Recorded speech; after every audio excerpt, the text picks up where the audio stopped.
Boa noite a todos. Estamos aqui com o Alexandre Júnior. Alguns meses atrás, né, Alexandre, na sua pré-candidatura aí ao cargo de vereador, eu falei assim, em 2025 eu te quero nessa cadeira novamente como vereador. E a profecia aconteceu. Seja bem-vindo, é uma satisfação recebê-lo aqui. Mário, obrigado pelo convite, né? Novamente estamos aqui para poder repassar, né, para todos, né, para os munícipes de Ipaba, para todos que nos assistem, né, para todos que nos acompanham aí pelo canal, como tudo se deu, como tudo se aconteceu. Em 2025, né, é o ano da ressurreição. Eu acho que nós temos muitos para repassar e isso nos alegra, né? Graças a Deus fomos vitoriosos em 2024, por isso nós estamos aqui e hoje é o motivo da gente repassar para a comunidade, repassar para os munícipes alguma coisa de bom, alguma coisa que está sendo feito e como é que está sendo o nosso mandato. Perfeito. Obrigado pelo convite. Falando em mandato, né, a pergunta inicial é a seguinte: como você chegou lá, o que você deparou, era aquilo que você imaginava, quais foi... Então, acabamos de conversar a respeito da pergunta, né? Essa é a pergunta que eu queria ouvir, porque todo mundo me pergunta.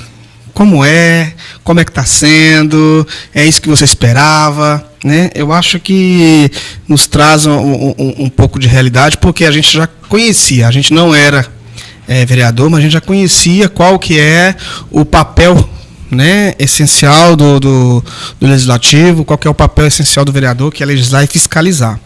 E não... particularmente para mim não foi nada de outro mundo, é coisa que a gente consegue aderir, coisa que a gente consegue compreender, até mesmo de passo a passo, caminhando de pés no chão, você consegue sim absorver tudo aquilo que é o caminho, né, o que é o correto fazer, e é muito importante. Quando a gente propõe algo para uma cidade, igual a gente propôs em 2024, na nossa campanha eleitoral, na nossa pré-candidatura, isso nos dá um norte.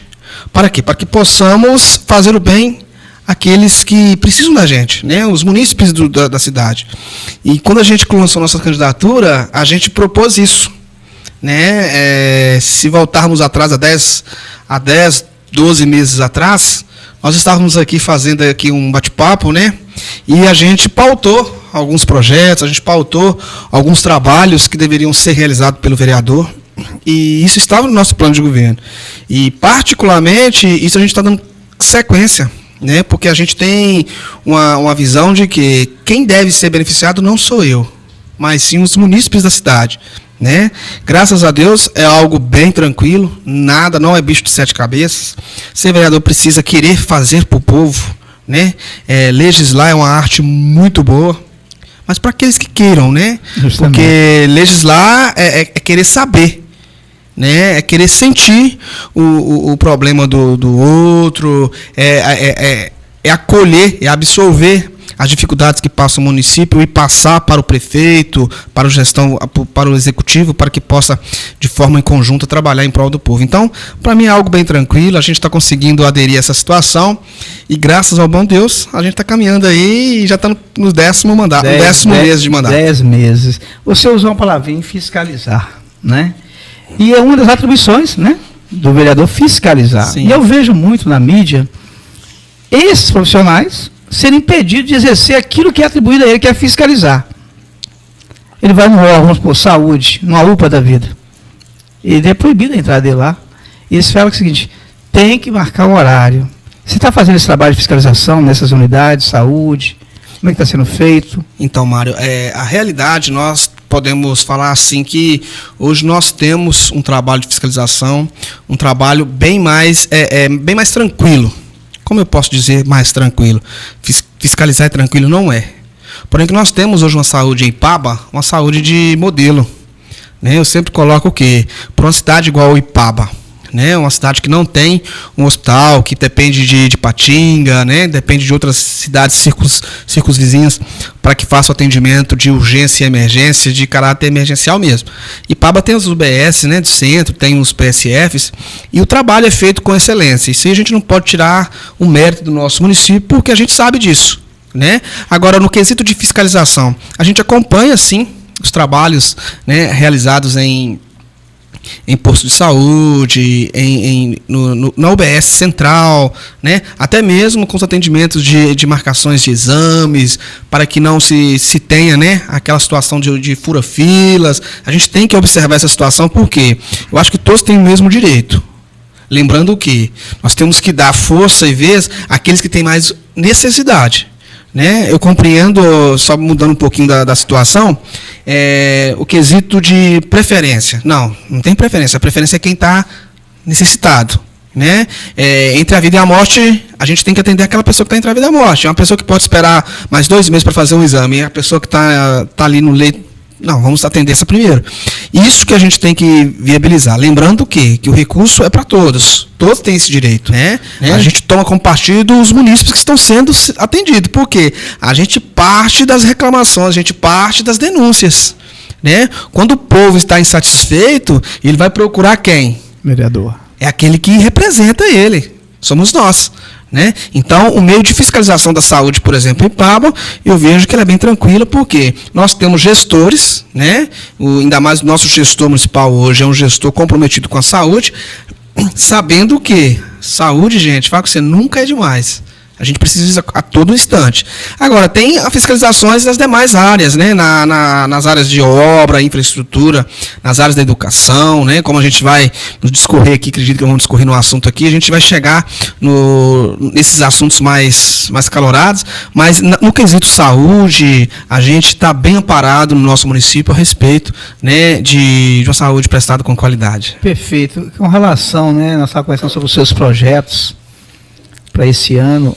Você já conseguiu implantar alguns? Primeiramente, hoje nós saímos agora, por volta das 18h10, saímos de uma reunião com o prefeito municipal, né? Estive com ele apresentando algumas demandas necessárias, né? Até mesmo os projetos de leis que foram protocolados essa semana junto à Casa Legislativa, né? Para que seja apreciado e que vá à plenária, para que a gente possa dar aos munícipes, né,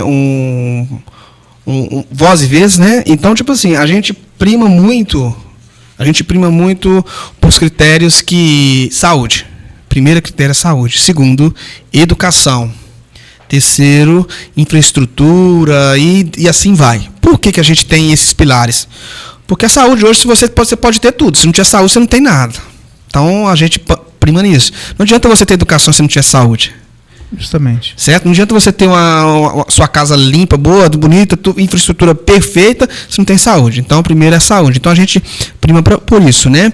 E como eu falei, saúde em nossa cidade é um ponto, é um carro-chefe, mas é um ponto que a gente destaca hoje como algo bom. Porque a saúde em Ipaba hoje é nota 10.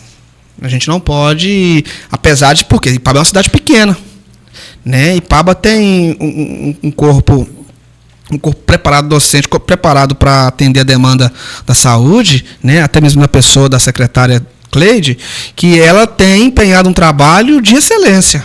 Eu estou aqui até mesmo para parabenizá-la, né? Porque o trabalho que ela faz em Ipaba é um trabalho de acolhimento, é um trabalho que ela sente a dor da pessoa, né? Sente a dor do município, então isso que é importante. Então, o primeiro plano nosso é esse. Agora, os projetos que estão sendo levantados, até mesmo protocolado na Casa Legislativa, por parte da educação. Primeiro projeto nosso protocolado na Casa é referente a uma promessa de governo nossa, né? Que é a implementação do transporte escolar público municipal para as crianças que moram afastadas da instituição de ensino. Né? Recentemente foi inaugurado o CEMEI Dona Zica, que está tipo assim, fora do eixo da cidade, né? Está um pouco distante de muitas áreas, que nem o Bela Vista, o bairro Bela Vista, a Rua Gessi, o bairro Primavera, estão bem distante do CEMEI. Então, qual que foi a conversa? Foi feita a indicação ao Poder Executivo, né? Do nosso gabinete, o prefeito acolheu, atendeu de imediato, e assim que foi inaugurada a CEMEI, já está em fase de adaptação, fase de teste. Os ônibus estão circulando na cidade, fazendo o quê? Recolhendo as crianças nos pontos já está, e está levando para o colégio, está pegando do colégio, levando para as mães nos pontos que foram estabelecidos. Isso é um projeto nosso, né, que está sendo tramitado na casa, está sendo tramitado na casa, e qual que é a situação? Mas por que está tramitando o projeto se já está sendo feito? Não, porque até então está em fase de teste. Né? Daqui 3 anos, o nosso prefeito ele vai passar o bastão para outro. A gente não sabe quem vai assumir a cadeira. E a gente quer deixar como obrigação. É obrigação do Poder Executivo manter esse serviço prestado para a comunidade, um serviço com qualidade. Justamente. Né? Porque a gente não sabe quem vai entrar lá, não. Vamos deixar aqui só por indicação. Chega lá daqui 3 anos, ou seja, daqui no próximo mandato, o prefeito que assumir a prefeitura, não, vamos cortar esse gasto, porque não, eu não vejo como gasto, eu vejo isso como investimento. Né? Então, esse é um dos projetos que estão tramitando na casa, né? E o outro projeto que a gente acabamos de protocolar na casa também é referente ao transporte rodoviário, né, intermunicipal do nosso município, que leva de Paba e Patinga e Patinga e Paba. A gente acha a gente tem a certeza que a concessão é pelo Estado, a gente compreende isso, né, pela Secretaria de Transporte do Governo de Minas, e lá eles definem o preço da passagem, define os ônibus, beleza, define a rota, mas nós, dentro do nosso município, a gente tem que se cautelar. Nós temos que ter, o poder legislativo ele tem poder e voz dentro do nosso município. Então nós vamos tentar através desse projeto, juntamente com o Poder Executivo, traçar normas e leis para que ampare o povo. Nós não podemos aqui, apesar que a empresa presta um serviço para Ipaba, para os municípios, mas os municípios estão sendo prejudicados. De que forma? A passagem aumenta, ninguém fala nada, o município vai pagar a passagem, chega lá com valor, mas no outro dia já é outro valor. Como é que eles vão pagar isso? Evitar, já que a gente não tem como movimentar a passagem, abaixar a passagem, não tem como abrir uma concorrência, porque depende do Estado, abrir uma concorrência para a Univale, nós vamos pôr normas para que ela circule dentro da nossa cidade. De que forma? Dentro da nossa cidade não pode andar ninguém em pé, não. É uma sacanagem. Eu acho que isso é zombar da cara dos munícipes. O quê? Eu vou pegar o seu dinheiro, você vai em pé, porque aqui quem manda sou eu. Não é assim não. Dentro do nosso município, nós temos legisladores que vão fazer valer o direito do munícipe. Então, a gente está primando por essa responsabilidade que também é nossa, né? A gente vai discutir isso, vamos levar isso até na instância necessária, porque o que a gente quer é que os nossos munícipes sejam respeitados dentro do nosso município. Ipaba tem pessoas, tem vereadores decentes, responsáveis pelo bem-estar da população. Então, você mencionou também escola, né? E dentro dos seus projetos também era a questão dos profissionais da educação. Como é que está cogitando esse projeto? A realidade, possibilidade. Claro, nós temos viabilizado, né, recentemente aí. A realidade passa por um momento de transformação. Essa é a palavra, transformando, né?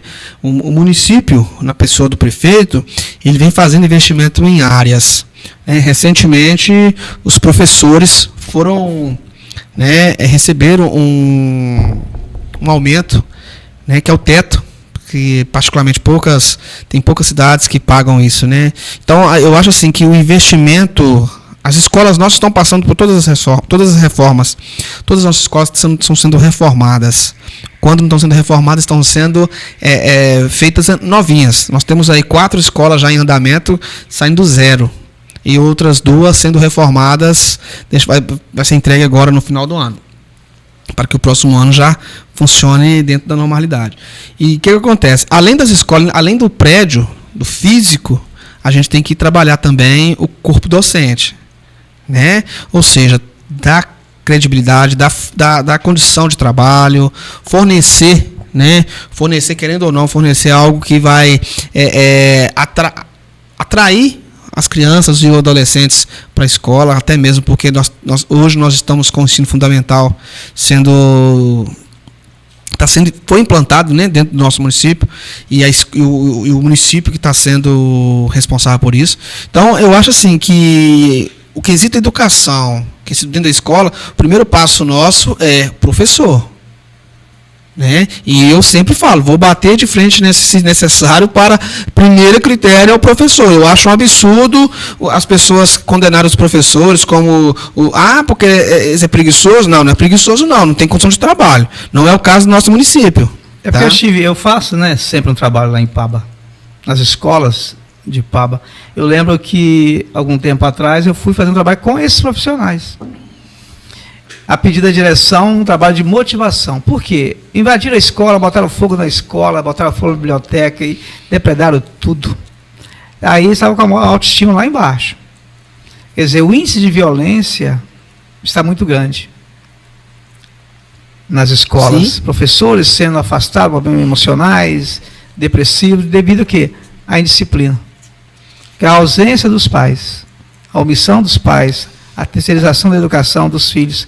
Então tem que ter uma junção. Então, Mário, né? eu te entendo e eu coloco hoje, vou ser bem aberto aqui, porque eu sou aquela pessoa de falar para quem tem que escutar. Hoje eu coloco a culpa nos pais. Tá? Porque não vou generalizar, porque a gente não pode generalizar, porque a maioria dos pais são aquele que quer o futuro do seu filho. Por que eu falo que são os pais? Eu falo que são os pais porque no quesito de responsabilidade, quem que são responsáveis pelos filhos? Os pais. Mas você esquece que a sua responsabilidade de pai, você quer chegar lá e delegar para a escola. Terceirizando. Não. A sua responsabilidade é sua. Eu sempre falo que educar é os pais, é ensinar a escola. Quem ensina, quem presta o ensino é a educação. Mas agora, educar é de berço. É o que eu falo, eu tenho um tema na palestra que eu fiz a pedido da direção, família e escola é uma parceria indispensável. Claro, concordo. Né? Onde eu cito isso aí. Só que hoje está tendo uma terceirização. Para quem? Os pais estão terceirizando para a escola fazer tudo, e não é atribuição da escola. Mas peraí, quando eu falo para vocês que a gente está tirando a responsabilidade do pai para a escola, mas é o que os pais querem. Os pais querem, eu falo porque a gente tem uma creche lá na cidade que muitas pessoas querem, eu falo e provo, né? São muitas mães que pedem vaga na creche para ficar em casa. Eu acho que para você pedir uma vaga para a creche é porque você vai trabalhar. Mas por quê? Não, o menino me dá dor de cabeça demais, vou deixar ele para a creche, porque pelo menos lá ele... Não, peraí. Fico livre dele. Estou pegando e pondo na mão do... Terceirizando. Não, eu não concordo com isso. Eu acho que tem que ser o quê? Responsabilidade tem que ser dos pais. Porque a educação é berço. É ensino, você adquire. Claro. Mas voltando agora, você falou sobre a questão do teto para os professores. E o teto para a saúde? Está sendo pago? Você está sabendo alguma coisa? Eu acho que os enfermeiros estão questionando. Não, na realidade, lá em Paba a gente não pode reclamar, né? Nessa parte são duas áreas que estão sendo bem tratadas. Por isso que eu sempre falo, a educação sem a saúde não adianta. Né? E lá em Paba, os funcionários da saúde, né, os enfermeiros, técnicos de enfermagem, está recebendo teto também. Ótimo. Isso aí demonstra a preocupação que o gestor municipal tem com o seu servidor, que eu sempre falei com ele. Prefeito, a gente tem que acordar para isso, né? Primeiro é o servidor. Se eles estão bem, a cidade vai bem. É como eu falei aqui, não adianta você querer tirar Não, o professor tem que ser primeiro. Antes de reforma, antes de qualquer coisa. O técnico de enfermagem tem que ser primeiro. Por quê? Não adianta você ter uma ambulância e não ter o técnico de enfermagem, mas primeiro tem que ser o pessoal. Tem que ser o corpo docente. É o professor, é o técnico de enfermagem, é o médico, é o enfermeiro, é o gari, é a pessoa que trabalha na recepção. É sim. Porque sem a pessoa da recepção, como é que você vai recepcionar as pessoas que estão chegando? Então, falando em recepção, igual para você falou uma coisa interessante, nós estamos batendo na tecla de adolescente, né, criança, sim, adolescente, e era uma das suas preocupações também, a sim, parte de prevenção, lá na base. Porque hoje, né, o índice de violência na nossa região está alarmante, né? E quem está sendo resgatado para esse mundo? As nossas crianças, os nossos adolescentes. Então, Mário, e na cidade de Paba... Você também pode falar, porque você, né? Justamente. Você trabalha lá em Paba e sabe, né? E a maioria das pessoas que estão cautelados, que estão presos na Dani Moreira, são jovens, né? Poderia, mas são jovens. Como você falou, foi projeto nosso e é projeto nosso. Nós não vamos sair, nós não vamos ter medo de arregaçar as mangas da camisa, porque a gente precisa ter essa preocupação. Recentemente, anteontem, para ser mais exato, conversei com a associação do bairro onde eu resido, né, que é a Associação dos Moradores do Bairro Nossa Senhora das Graças, e a gente está fazendo, né, adequando toda a documentação, porque já temos uma conversa com o prefeito, e já remarcamos hoje com o prefeito, já remarcamos para quinta-feira, para sentarmos, para decidirmos a situação do campo e o ginásio do nosso bairro. Por quê? Eu acho necessário que esses dois bens sejam repassados para a associação. Para quê? Para que possamos fazer um trabalho de quê? Social no bairro. Né? Usar o ginásio, usar o campo, montar uma escolinha de futebol, montar uma escolinha de taekwondo, jiu-jitsu, ou o que seja. Mas por quê? É um meio de resgatar. Essa é a visão. Né? Porque hoje, se você não tiver políticas públicas, vou ser bem categórico, é difícil. Nós vamos perder a juventude, vamos perder a adolescência toda. Né? Nós vamos perder tudo para o mundo das drogas. Qual que é a visão nossa? É isso. É trabalhar em conjunto. A rede tem que funcionar. Se não funcionar a rede, vamos perder. Porque, como eu sempre falo, quando acontece um assassinato, um homicídio de um jovem, eles têm o costume de falar assim, é bandido. Mas antes de ser bandido, ele era uma pessoa do bem. Nós, sociedade, somos culpados. Nós temos a nossa parcela de culpa. Por quê? Nós ficamos inertes. Nós ficamos inertes a respeito dessa situação. Onde de que? Vamos criar políticas públicas. Vamos dar... Certo. Quando eu falo sobre a culpa, né, a culpabilidade, ela tem que ser bem empregada. A culpa é sua, Mário. Não é a culpa sua. A culpa é da sociedade. Mas eu faço parte da sociedade, então eu tenho a parcela de culpa. Porque eu estive em Paba recente, no projeto chamado Guarda Mirim. Eu fiz a função de mestre de cerimônia. Há a possibilidade de ter alguma política pública em prol dessa instituição, para ajudar essa instituição? Você já pensou nessa possibilidade? Já está tendo, né? Tem. A realidade não já... projeto de lei, para alguma verba? Não tem projeto de lei. O CONCEP, né? A pessoa do presidente Cabo Bárbara, Taim, já desenvolve esse trabalho da Guarda Mirim, né? Automaticamente você já conhece. E o CONCEP, ele tem o seu repasse. O município ele faz o repasse via subvenção para o CONCEP todo mês. Né? Se não me foge a memória, tenho até a situação da subvenção, já tem até o repasse para ser votado. Foi apresentado na última reunião, já tem um repasse da subvenção já apresentado na casa. Sabe por quê? Não me foge a memória aqui agora o valor, mas o CONCEP ele tem. Não, o que eu falei é o seguinte, porque nós temos o CMDCA. Sim. Que caso esse presidente do agente Mirim, fala o Guarda Mirim, né? Uhum. Monte um projeto, encaminha ao CMDCA, se for aprovado, há uma verba diretamente para eles. Tem possibilidade. Entendeu? Então é muito complicado. Muitas das vezes o governo prefere criar nomenclatura e proibir o uso de nomenclatura do que dar o maior incentivo, maior empenho. Em questões atípicas, né? O que está sendo feito? Tem alguns profissionais na área da educação, especializados mesmo, para atender essas crianças nas escolas? Em Paba, eu sempre passou pela Câmara, né? Na Câmara recentemente, ainda acho que no primeiro semestre desse ano, passou na Câmara o pedido do prefeito municipal, o pedido de abertura, né, para a contratação de monitores para ajudar os professores neste controle, né? E foi aprovado, né, mais 45 monitores para ajudar nesse trabalho pedagógico junto com as crianças. Então a gente vê o quê? Além dos monitores, que são pessoas que dão suporte ao professor, nós temos hoje uma rede, né? Temos o psicólogo, o assistente social, que trabalha atendendo a demanda escolar, e também tem trabalho em conjunto da Procuradoria. Qual que é a Procuradoria? A Procuradoria é que faz o trabalho de quê? De inserção de benefício. Opa, vamos buscar um benefício para a criança. Porque tem muitas mães que não têm conhecimento. E LOAS, né? E perece e perece. Então, tipo assim, o LOAS, o BPC, é um benefício dado à criança atípica, conforme a nomenclatura, né, da palavra, daquilo que a gente já havia falado. Mas muita gente toma pau, né? É indeferido o benefício no INSS, mas, opa, não, a Procuradoria, ela fornece, né? Até mesmo pelo nosso colega aí de profissão, doutor Victor, né? Ele presta esse serviço lá na Prefeitura de Ipaba.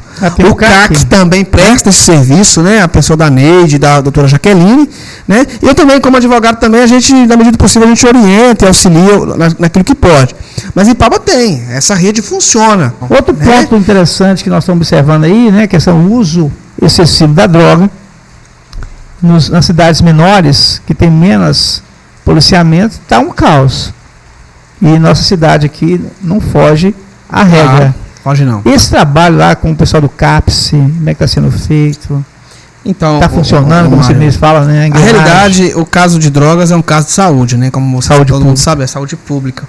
Eu acho que a gente precisa, nós precisamos, formar. O que eu sempre vou bater na tecla é formar a rede para que as coisas funcionem. Porque o CAPS ele não vai suportar. Lá em Ipaba o CAPS funciona, atendem, mas a demanda não é de droga. Né? Passa um ou outro lá. Eu acho que, por ser saúde pública, esse caso deveríamos unir forças com a segurança pública, entendeu? Com a saúde, com a educação, com a assistência social. A minha colocação a respeito é sobre a saúde pública no que tange ao poder público prestar o serviço coeficiente às pessoas que usam droga. Isso, nós abastecemos isso que é o seguinte, olha só, isso é um caso complexo porque a pessoa vai ao mundo das drogas por causa de problemas familiares. Muitas vezes sofreu algum problema de violência em casa, estupro, problemas psíquicos, uma série de fatores. Incentivos, né? Influência da mídia, etc. E depois você sair é difícil. Complicado. Eu tô te falando, eu falo por Ipaba, porque é a cidade que eu moro, que eu resido, então a gente consegue compreender. Hoje eu tenho essa visão porque eu moro num local, né, bairro Nossa Senhora das Graças. Você tem algum projeto sobre essa questão de políticas públicas referentes? Sim, as políticas públicas voltadas para essa área é dentro do meu bairro, porque lá no meu bairro eu tenho isso. A gente consegue perceber e ver claramente adolescentes jovens atolados no mundo das drogas, né? Ceifam vidas e podendo ser ceifadas suas vidas. Então, qual que é o caminho? Criar mecanismo para tirar essas crianças das esquinas, tirar essas crianças do meio do convívio das drogas e levar para onde? Para uma prática de esportes, para uma... falei aqui nessa mesa, nesse canal, que a gente queria criar mecanismo para quê? Para fazer cidadão do bem. De que forma? Um emprego, né? Um curso profissionalizante. Jovem aprendiz. Claro. Então, qual que é o meio? Nós temos situações para que os nossos jovens e adolescentes se tornem profissionais para quê? Para não ter tempo de fazer o uso de drogas, para não ficar atolado no meio das drogas. Ou seja, perder sua vida. Então, vamos voltar ali. Tem um projeto que eu até te dei uma dica lá, que é a questão dos animais de grande porte, ociosos na rua. Sim. Em Ipaba aconteceu um acidente com um amigo meu. Graças a Deus ele não veio a óbito, só o animal, né? Mas a moto dele quebrou toda. Nós tivemos também. E tem umas lesões aí delicadas. Quem vai arcar com essa despesa? O pai da criança não aparece nessa situação. A ideia era a seguinte, era tipo assim, todos os animais de grande porte têm que ser catalogados, tem uma coisa nele para identificar o dono do... O que acontece? A realidade, ninguém é dono, né? Depois que acontece esse problema, ninguém é dono. Feio não tem pai, não tem aquele ditado? Tem, esse ditado é... Eu tenho, tá? Eu tenho pai. Em Ipaba, o governo municipal, né, a pessoa do prefeito, instituiu o curral de conselho. Né, e isso está ajudando muito, porque tem uma empresa específica. Eu falo porque eu já fui atendido por 3, 4 ou 5 vezes, que eu chamei, fui atendido, né, de prontidão, foi no local e fez o recolhimento do animal, né? Porque é necessário. Tá pegando os animais e recolhendo. Muita gente fica nervoso, com raiva. Ah, é seu? É, que bom, ué. Paga para tirar. Sabe por quê? Eu acho assim que a pessoa que tem compromisso com o seu animal, você não vai ver ele para rua fora. Entendeu? Nem que você coloque dentro da sua casa, mas você não vai ver para de fora trazendo transtorno para outrem. Eu acho que se você quer ter um animal, que você cuide dele. Então, o município, né, já tem o curral de conselho, e isso é importante. Tem feito várias apreensões. Hoje mesmo conversei com o prefeito a respeito, né, da criação de um mecanismo para que a gente possa também agora acolher os animais de pequeno porte, que é animais cachorro, gato, que circulam para a cidade. Claro, a gente também tem essa preocupação, né? Recentemente eu ouvi de uma moradora, uma cidadã de Paba, ela estava com o seu cachorrinho na mão, vou fazer indicação para a próxima reunião, né? Essa situação do animal com seu dono, seu proprietário, e o animal faz o cocôzinho lá, você... Peraí, o seu proprietário tem que ser responsável, nós estamos vivendo de responsabilidade. Né? E a pessoa só cumpre aquilo quando é lei. Tem que ter lei, tem que ter doer no bolso. Então, qual que é a situação? Eu conversei com o prefeito hoje e ele deu sinal verde a respeito disso. Vamos trabalhar em conjunto, porque a gente também... Certo, você não vai mudar a cidade com 4 anos. Não. Eu, como vereador, não vou mudar. Mas aquilo que eu ver a necessidade, eu vou estar indicando e eu vou estar correndo atrás para quê? Para que isso mude.